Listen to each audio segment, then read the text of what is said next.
Hello everyone, it's Brandon here from the Pilot Stud channel. I hope you're having a wonderful day wherever you are in the world. Today I've got plenty of Microsoft Flight Simulator news to share with you all, so without further delay, let me get right into it. First off, we're going to kick it off with the 757 by Bluebird Simulations in partnership with Just Flight.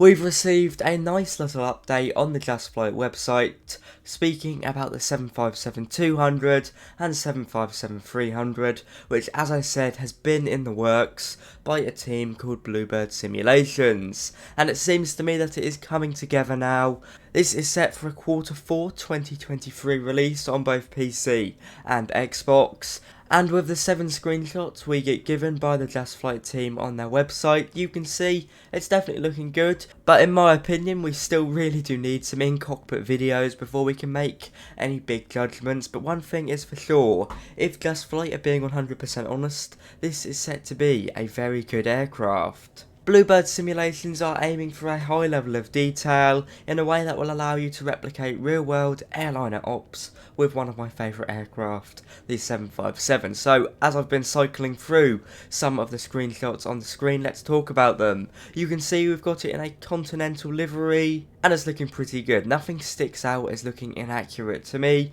although of course I've never really been that up close to a 757. But going off the Just Flight development blog, some of the main updates they've added recently include adding fully functional LNAV and VNAV capability, which incorporates all your SIDS and stars and holding patterns, of course delving right into the FMS.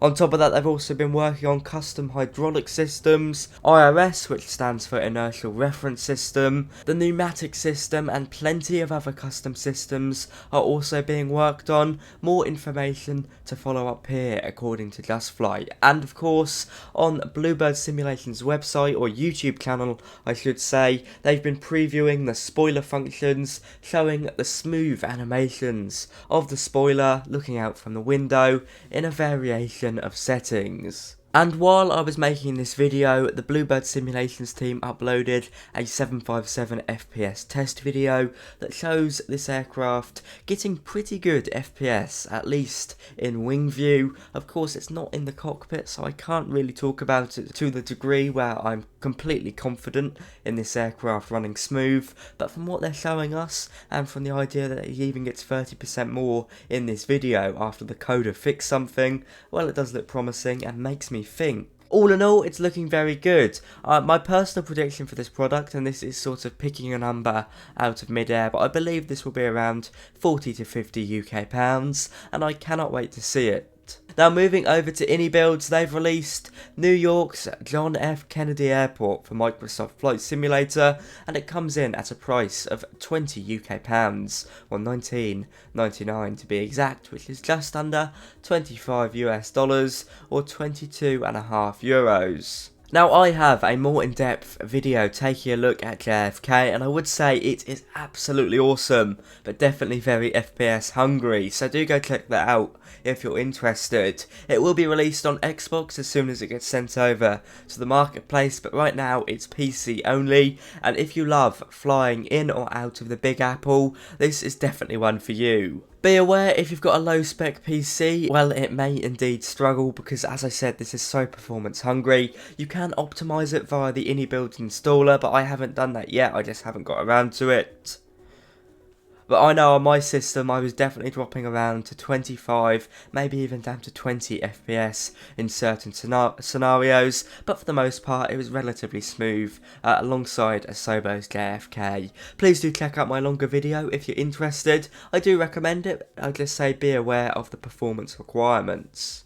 Moving over to an interesting aircraft that regrettably I cannot recommend, we are talking about the Airbus A400M Atlas by Roland Labori. Now, when I looked at this aircraft initially, I was quite excited, but as I took a review of it, I realised for the 36 euros I paid for this, well, in my opinion, it's nowhere near worth it. Again, with this one, I've also got a full-length review, taking a look at plenty of parts of this aircraft, how it flies in the simulator, taking a listen at sounds, etc, etc.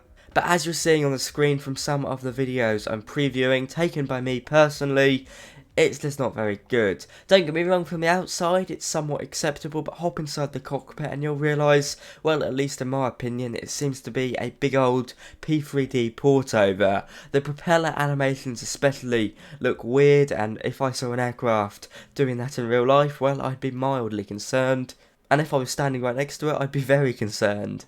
Don't get me wrong, it's clear Roland has put some sort of effort into it, but when you consider he's charging €36 for it, and just considering other airplanes on the market, well, this one sticks out like a sore thumb. It's definitely not as bad as some Captain Sim products, but all in all, I just cannot recommend it. And if you're curious and would like to learn more, please do check out my 10-minute or so long video that takes a look at this aircraft in great detail. Moving over to a few more releases, Liege Airport, Echo Bravo Lima Golf, has been released by Simulations. I haven't tried it out myself personally, but this does look uber realistic.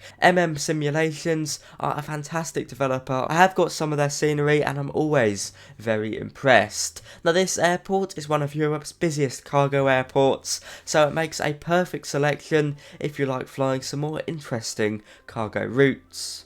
It comes in at a price of just under €22, including 20% UK tax, and is available from Sim Market right now. And finally, Big Radials have released a rather quirky vintage aircraft, the Nunn Norseman. I do apologise if I'm pronouncing that wrong. Now, this is a Canadian aircraft that first flew in 1935 and saw active use in World War II as a superb utility aircraft. And now it's available for Microsoft Flight Simulator on PC at the moment for a base price of £17 UK. Now, Big Radials have worked on a diverse catalogue of products for Microsoft Flight Simulator, from the Newport 17 to the JRF 6B Goose, to of course the famous P40B Tomahawk. And their products are always very affordable and always very good.